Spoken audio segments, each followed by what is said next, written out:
ஒரு காலத்தில் பசுமையான கிராமம் ஒன்று இருந்தது. அதில் ஒரு ஜிகி என்ற சிறுவன் வாழ்ந்து வந்தான். அவன் மிகவும் அன்பானவன், இரக்க குணம் உள்ளவன், பிறருக்கு உதவி செய்கின்ற மனப்பக்குவம் உள்ளவன். அவன் தந்தையும் தாயும் அப்படித்தான்.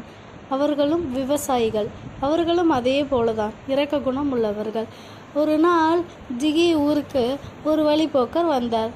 அவர் கையில் வைத்திருந்த பையில் உள்ள புதையலை தவறவிட்டு போய்விட்டார். அந்த புதையலை ஜிகி கண்ணுக்கு தெரிந்தது. அது உடனே ஜிகி எடுத்து கொண்டு போய் தன்னோட அம்மா அப்பாட்ட கொடுத்து, அம்மா இது வழியில் கிடந்துச்சுமா, நான் எடுத்துகிட்டு வந்தேம்மா அப்படின்னு சொன்னான்.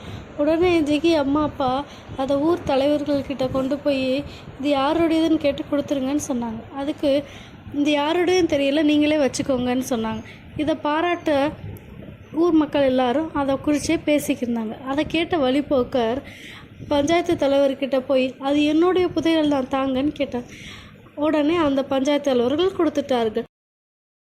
ஜிகியோட பெருந்தன்மையை பாராட்ட நினைத்த வழிப்போக்கர் அவனுக்கு சில புதையல்களிலிருந்து நகைகளை கொடுத்தார்.